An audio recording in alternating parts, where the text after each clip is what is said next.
তোমরা যারা ক্যালকাটা ইউনিভার্সিটির আন্ডারে সেকেন্ড সেমিস্টারের ছাত্রছাত্রী আছো এবং তোমাদের এডুকেশন অর্থাৎ শিক্ষাবিজ্ঞান সাবজেক্টে অনার্স আছে, তোমাদের জন্য আজকের ক্লাসটা খুবই গুরুত্বপূর্ণ।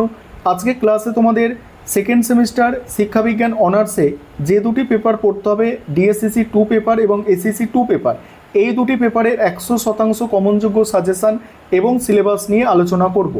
এবং তোমরা যারা ইংলিশ ভার্সনের স্টুডেন্ট আছো তোমরাও আজকে ক্লাসটা দেখতে পারো, কারণ সাজেশান এবং সিলেবাস বাংলায় তো থাকছে, তার সঙ্গে সঙ্গে ইংলিশেও থাকছে। দেখো 2024 সালের প্রশ্ন তোমাদের জন্য সবথেকে গুরুত্বপূর্ণ, এটা মাথায় রাখবে। তাই 2024 সালের প্রশ্ন খুব ভালো করে করতে হবে। এছাড়া যে প্রশ্নগুলো 3টে করে স্টার দেওয়া আছে এগুলো অধিক গুরুত্বপূর্ণ। তোমাদের একদম ইউনিট অনুযায়ী সাজানো হয়েছে সাজেশানটা। 10 নম্বরের প্রশ্ন দেখো, প্রথম ইউনিট থেকে যেগুলো করবে দেখো, প্রথম প্রশ্ন আছে কি, শিখন কাকে বলে, শিখনের বৈশিষ্ট্য সম্পর্কে লেখো। তারপরে কি, বিস্মরণ কি, এর কারণগুলি লেখো বা কারণগুলি আলোচনা করো। তারপরে কি দেখো, বিস্মরণ বা বিস্মৃতিও হতে পারে এটা, ঠিক আছে। ব্যক্তিত্বের 5টি বৈশিষ্ট্য বিশদভাবে আলোচনা করো। তারপরে হচ্ছে দেখো অবদমন, তারপরে অন্তরায়, ক্লান্তি কিভাবে বিস্মৃতি ঘটায় তা বিস্তারিত আলোচনা করো। অর্থাৎ বিস্মৃতির কারণগুলি আলোচনা করো, এইভাবেও প্রশ্নটা আসতে পারে। এই 4টে প্রশ্ন সবথেকে গুরুত্বপূর্ণ, এই 4টে করলে একটা কমন অবশ্যই পাবে। এরপরে দেখো একটা এক্সট্রা প্রশ্ন দেওয়া আছে, শিক্ষা ও মনোবিজ্ঞানের অর্থ, সংজ্ঞা এবং এদের পারস্পরিক সম্পর্ক। খুব একটা এটা মানে বাজে প্রশ্ন নয়, ভালোই গুরুত্বপূর্ণ প্রশ্ন, তাই সাজেশানে অ্যাড করা হয়েছে। এবারে ইউনিট টু থেকে দেখে নাও। ইউনিট 2 থেকে কি করবে দেখো, ইউনিট 2 থেকে বড় প্রশ্ন 10 নম্বরের প্রথম প্রশ্ন, পিয়াজের তথ্য অনুযায়ী জ্ঞানমূলক বিকাশের বিভিন্ন স্তরগুলির শিক্ষাগত তাৎপর্য সহ আলোচনা করো। পরের প্রশ্ন আছে, এরিকসনের মতে অবস্থা বনাম দেখো আস্থা বনাম অনাস্থা শিশুর মধ্যে কিভাবে গঠিত হয়, এই ক্ষেত্রে মা বাবার ভূমিকা কী। পরের প্রশ্ন আছে, ভাইগাটস্কির ভাষার বিকাশ ও সহায়তা দান সম্পর্কে বিস্তারিত আলোচনা করো। তারপরে আছে ভাইগাটস্কির সামাজিক বিকাশের তত্ত্বটি শিক্ষাগত তাৎপর্য সহ বিস্তারিত আলোচনা করো। নেক্সট হচ্ছে কোহলবার্গের নৈতিক বিকাশের তত্ত্বটি শিক্ষাগত তাৎপর্য সহ আলোচনা করো। এবার 3 নম্বর ইউনিট থেকে দেখো, 3 নম্বর ইউনিট থেকে প্রথম প্রশ্ন, গিলফোর্ডের ধী শক্তির গঠন তত্ত্বটি ব্যাখ্যা করো। তারপর হচ্ছে বুদ্ধির অভিজ্ঞার প্রকারগুলির উপযুক্ত উদাহরণসহ বিস্তারিত আলোচনা করো। তারপরে হচ্ছে কি, থর্নডাইক কীভাবে বুদ্ধির তত্ত্বটি ব্যাখ্যা করেছেন তা বিশদে আলোচনা করো। তারপরে দেখো পরের প্রশ্ন, গটনারের বহুমুখী বুদ্ধির তত্ত্বটি বিস্তারিত আলোচনা করো। পাক্ষবিক বুদ্ধি এবং ইকিউ এর ধারণাটি বিশদে আলোচনা করো এবং শিক্ষাক্ষেত্রে এর গুরুত্ব। 5 নম্বরের প্রশ্ন দেখো, 5 নম্বরের প্রশ্নের সাজেশান নিয়ে আলোচনা করব। তার আগে যে বিষয়টা তোমাদের বলার আছে, তোমাদের সেকেন্ড সেমিস্টারে এডুকেশান অনার্স সাবজেক্টের স্টাডি মেটেরিয়াল অর্থাৎ পিডিএফ নোটস আমাদের রেডি করা হয়েছে এই সাজেশানের ওপরে, এবং সেখানে ছোট প্রশ্ন অর্থাৎ 2 নম্বরের প্রশ্নের সাজেশান অ্যান্সারও থাকবে।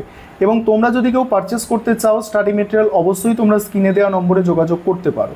দেখো ইউনিট 1 5 নম্বরের প্রশ্ন, ইউনিট 1 থেকে দেখো, শিক্ষার সাথে মনোবিদ্যা কিভাবে সম্পর্কযুক্ত ব্যাখ্যা করো।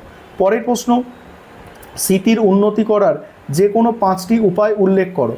ব্যক্তিত্বের লক্ষণগুলি সম্পর্কে টিকা লেখো। শিক্ষা ও মনোবিজ্ঞানের একটি করে সংজ্ঞা দাও। মনোবিজ্ঞান কিভাবে শিক্ষাকে প্রভাবিত করে। তারপরে স্মৃতির প্রক্রিয়াগুলি বর্ণনা করো। এবারে ইউনিট 2 থেকে কি আছে দেখো, ইউনিট 2 থেকে প্রথম প্রশ্ন হচ্ছে, এরিকসনের মতে কৈশোর পর্যায়ে মনোসামাজিক বিকাশটি বর্ণনা করো। নেক্সট আছে, কোহলবার্গের মতে একটি ব্যক্তির মধ্যে নৈতিক বিকাশ কিভাবে ঘটে।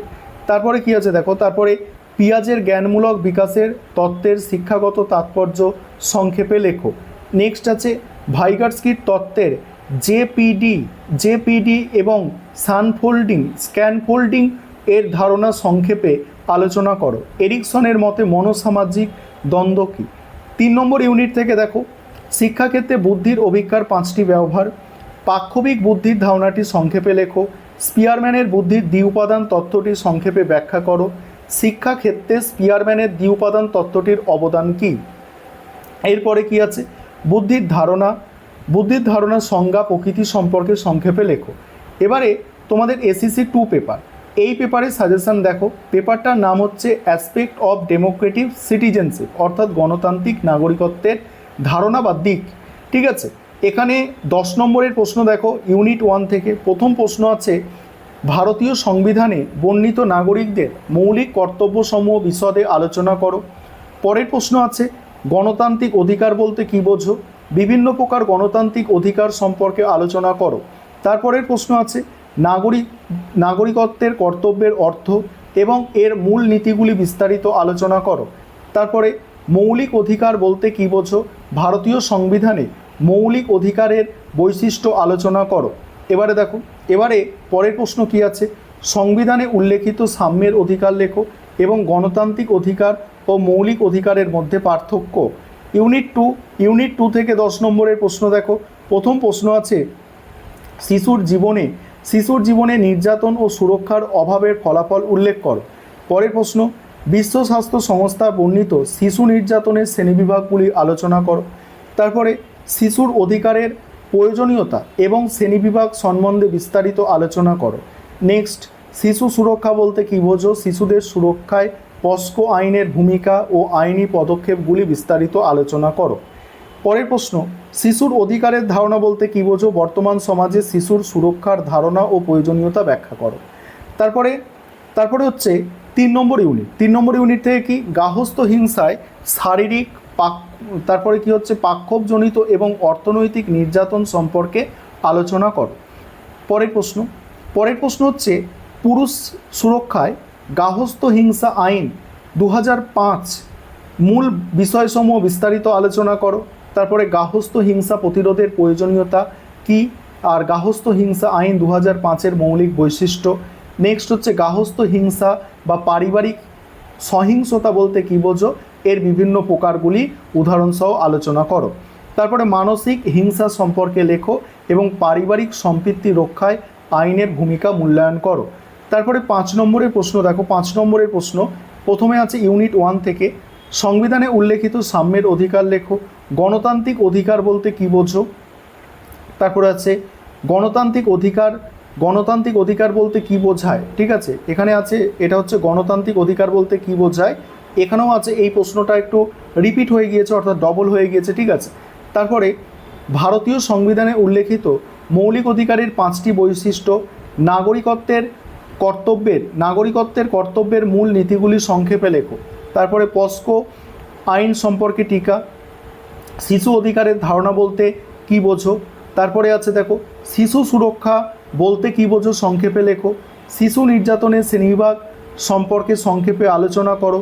শিশুর জীবনে সুরক্ষার অভাবের প্রধান 5টি ফলাফল উল্লেখ করো। এবারে 3 নম্বর ইউনিট, প্রথম প্রশ্ন, পুরুষ সুরক্ষায় গার্হস্থ্য হিংসা আইন 2005-এর মূল বিষয়সমূহ।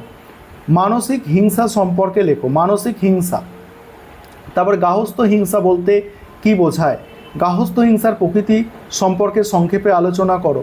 ডিভি এর পুরো কথা কি? ডিভি এর 3টি মৌলিক নীতি লেখো। এবার তোমাদের সিলেবাস, প্রথমে ডিএসসিসি 2 পেপারের সিলেবাসটা দেখো, আমি সিলেবাস কল করে যাচ্ছি, তোমাদের দেখে নিতে হবে। আর দুটো ভাষাতেই যেহেতু দেওয়া আছে, তাই কোনো সমস্যা তোমাদের হবে না। আবারও বলছি, তোমরা যারা স্টাডি মেটেরিয়াল পারচেস করতে চাইছো, অবশ্যই তোমরা স্ক্রিনে দেওয়া নম্বরে যোগাযোগ করে আমাদের থেকে স্টাডি মেটেরিয়াল পারচেস করে নিতে পারো। এবারে এসএসসি 2 পেপার দেখো, এসএসসি 2 পেপারের সিলেবাস আছে, এটা দেখে নাও। সম্পূর্ণ সিলেবাসটা তোমাদের জন্য গুছিয়ে লিখে দেওয়া হয়েছে দুটো ভাষার মধ্যে। ঠিক আছে, এই হচ্ছে তোমাদের সম্পূর্ণ সিলেবাস।